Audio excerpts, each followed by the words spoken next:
please stand up for our prayer. Almighty God, before this day, give us the knowledge and wisdom so we will be able to have our lessons successfully. For this purpose, Amen.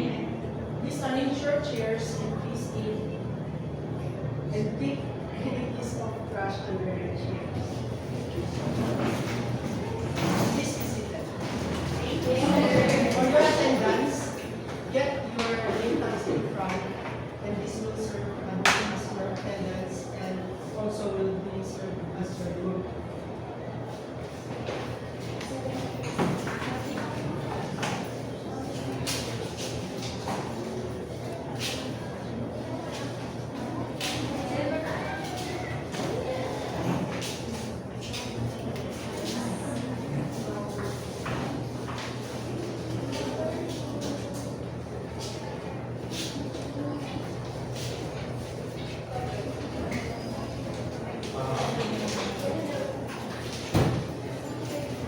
Okay, settle down.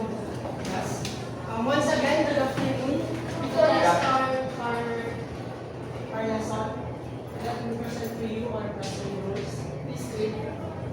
Engage actively in every lesson and discussion. Focus on your objectives and work towards them diligently.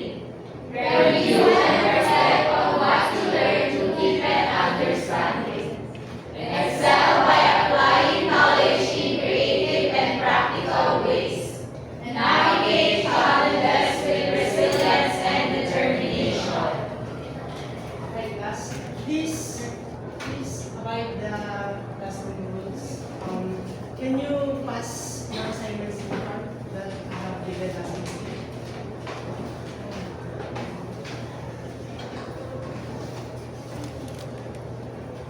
Let's have a quick recap.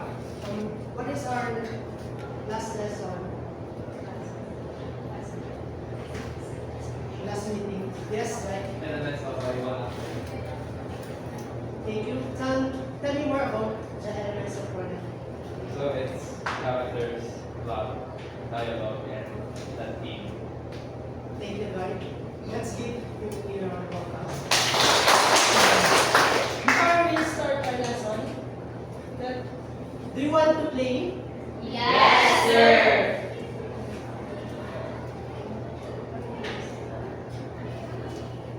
Our game is entitled Judgment. Please read this. Our game is called Judge Me. In this activity, I will show you pictures that contain different shadows, and your task is to carefully observe each picture and guess what the mystery shadow represents. The goal of the game is to test your observation skills and have fun while trying to figure out the hidden objects behind the shadows. Did you understand, class? Yes, sir. Now, please, can someone guess it? Yes, Jamaica. I think it is a flower. Let's see. You're correct. Let's give her a clap. And our next image should be. Yes, Silver. You can see if you're correct. Very good.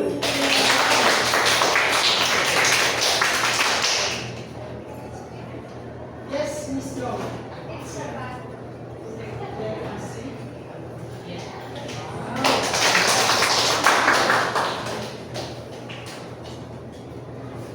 From the images, you have the quiz on what our lesson is for today. And that is making individual intake. But before discussing and starting the lesson, the first activity is just in word one. This is the first activity. It's called the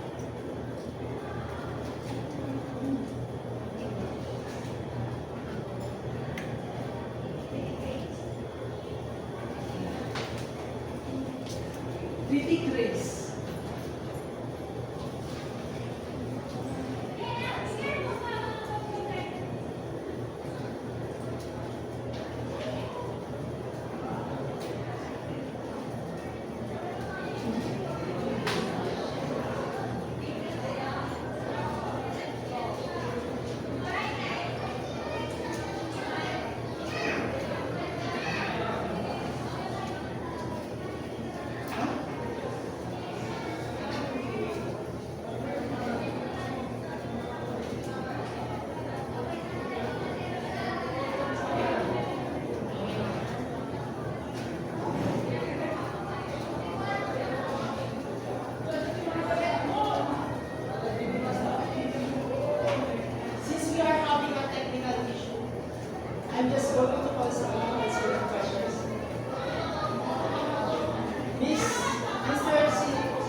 You can call a friend.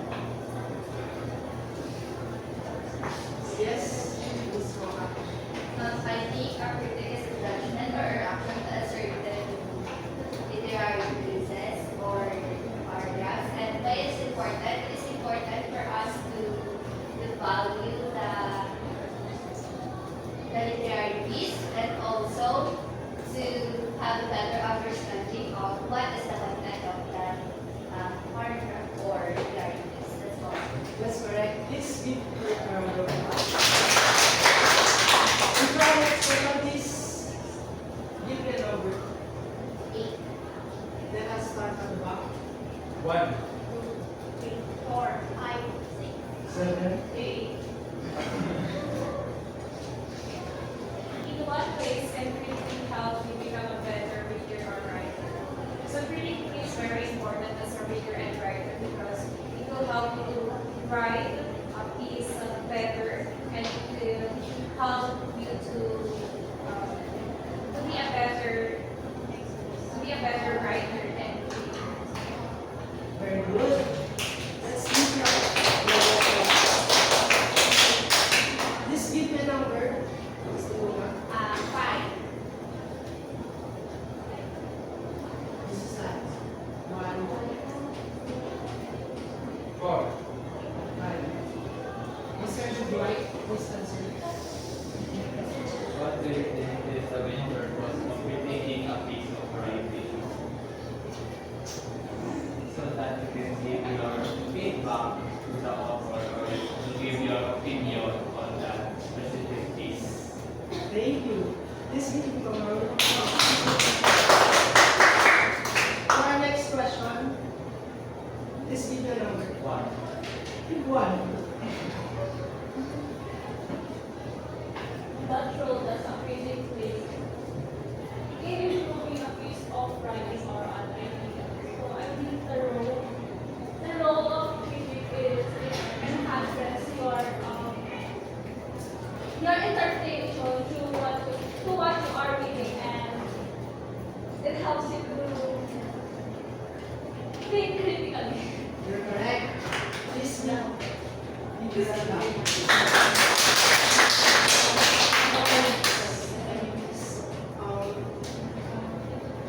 We're going to discuss the strength, weaknesses, and suggestions in critiquing a literary piece. This is an example. Please read. The tortoise and the hare. Once upon a time, there was a rabbit who was very proud of how fast he could run. He often boasted to the other animals about his speed, saying, "No one can beat me in a race." One day, the tortoise, tired of hearing the rabbit's bragging, challenged him to a race. The rabbit laughed and accepted, thinking it would be an easy victory. On the day of the race, the rabbit took off quickly, leaving the tortoise far behind. Confident that he would win, the rabbit decided to take a nap along the way. Meanwhile, the tortoise kept moving slowly but steadily, never stopping. When the rabbit woke up, he realized that the tortoise was close to the finish line. The rabbit ran as fast as he could, but it was too late. The tortoise crossed the finish line first. The tortoise won the race, teaching the rabbit a valuable lesson. Slow and steady wins the race. Are you all familiar with this story? Yes, sir. These are the strengths that we should write in writing individual critiques. Please read. 1. Purpose. Identify the parts of the story that were good or made it interesting. Examples. Clear moral or message. The story teaches a good lesson about not being overconfident and how persistence pays off.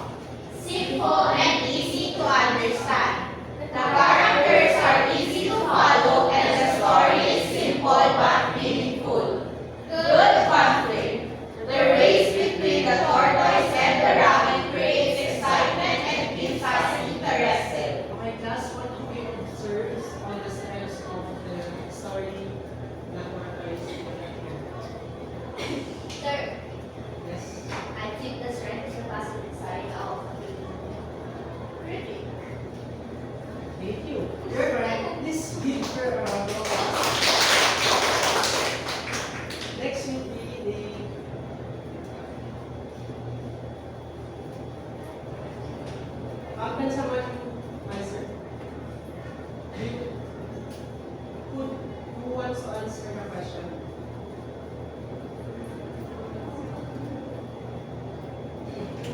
So what part of the story did your group like the most and why? I think the part of the story where I like the most is the process.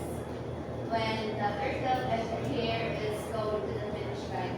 Because it's the struggle that one of us, a group of us, is struggling right now, right? For education students. That's why I wanted to relate the process of finishing the finish line rather than the victory itself. Thank you, Ms. Wakat. And these are the weaknesses of the sad story.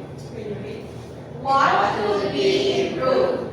Purpose. Identify parts of the story that could have been better or clearer. Examples. Lack of details about the characters. The story doesn't explain why the rabbit is so overconfident or how the tortoise feels during the race. Predictable plot.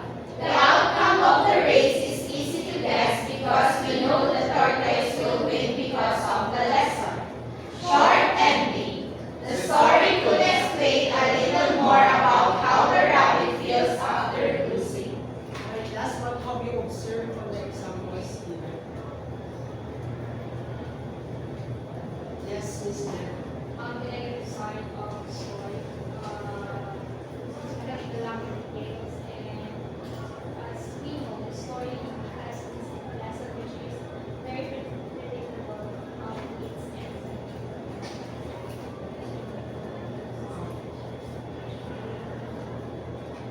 Who want to answer this question? Ms. Reed? Was there anything in the story that was unclear or could be improved? Is there? If none, then let us proceed with the suggestions. Ms. Reed? How to improve the story. Purpose. Offer ideas on how the story could be made better. Examples. Add more character details. It would be interesting to know why the rabbit is so proud of his seed and why he decided to take a nap. Add more challenge for the tortoise. The tortoise will face a few more obstacles during the race to make his victory even more impressive. More emotion or reflection. We could see the rabbit's emotions after losing, and how he learned from his mistake. That's what we observed from the examples given, right? Yes, Mr. Lloyd. So this is the part where they give up suggestions or feedback, stating that some parts of the story could be made better, such as giving more details to the characters or just giving more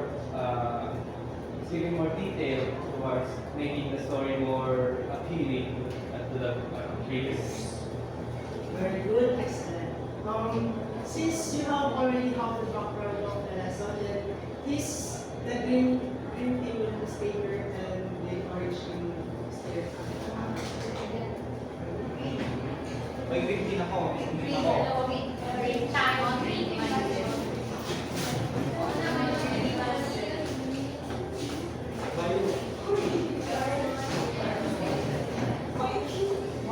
Are you ready to play, guys? Yes, sir! We're going to play do and go. When we say do, it is the must do critically paper. Or and if don't, it is the we should not do. We are really good paper. Please raise your hand if you want to answer.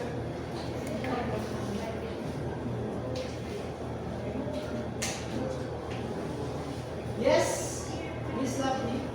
The plot would be more exciting if the conflict was clear. Is it a word? No. Do, sir. Very good. Where did we Next. Yes, Miss Dawn.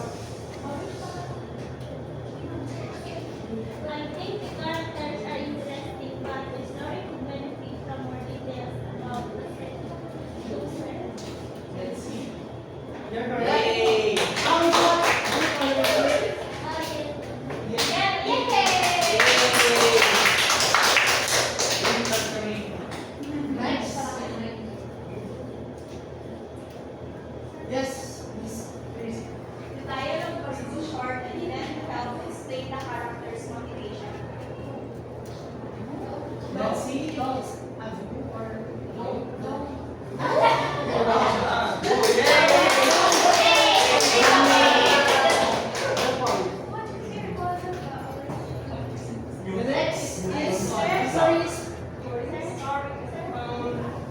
Miss Dennis. The story is words and characters are what? Bones.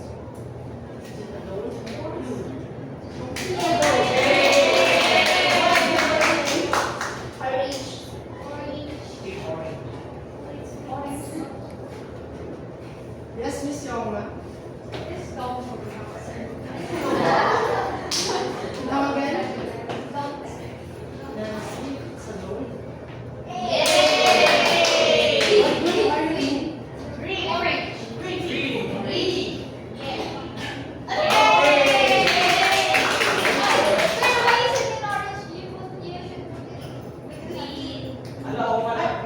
I asked.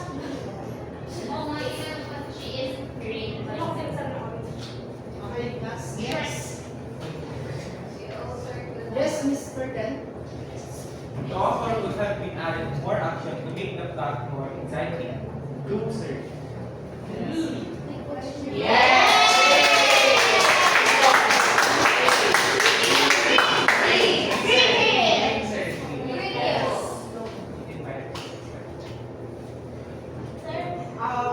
Let us give chance to Miss Susan. Just like every other story that we It's alone.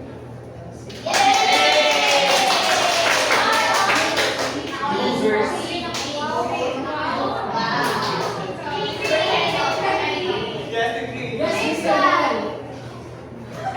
The way the character reacts to the problem to be better explained. Doom search.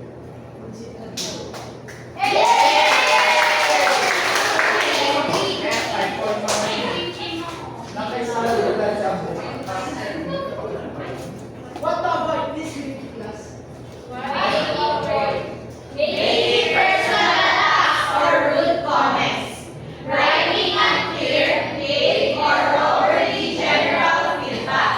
Focusing only on criticism without providing suggestions for improvement. Ignoring the strengths of the work. We will have a activity by two.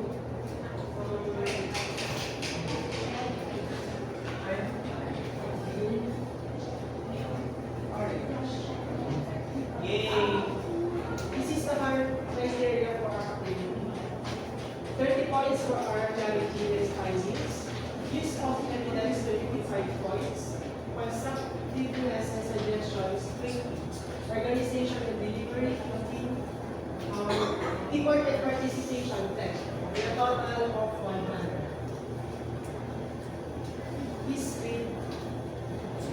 One sunny Afternoon. a hungry fox wandered through the forest, searching for food.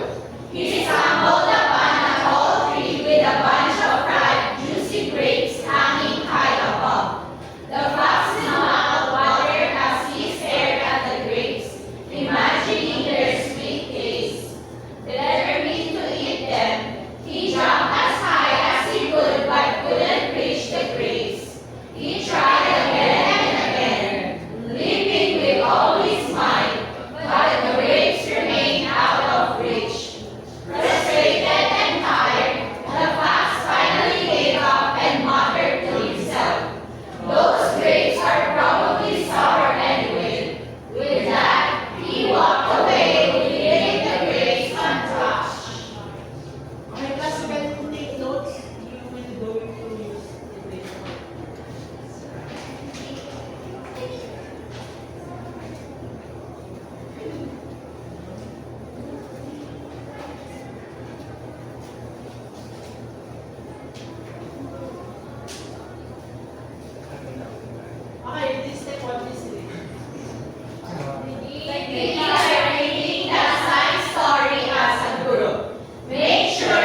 examples of do's and don'ts in practice? Yes. One example for the do is to give more details to the story, and one don't is to not rush the ending or yes. Very good. And since you already have the insights of the lessons, I think you're ready for a quiz. It's quiz time. Please bring out 1/4 sheet of paper. You will be going to answer and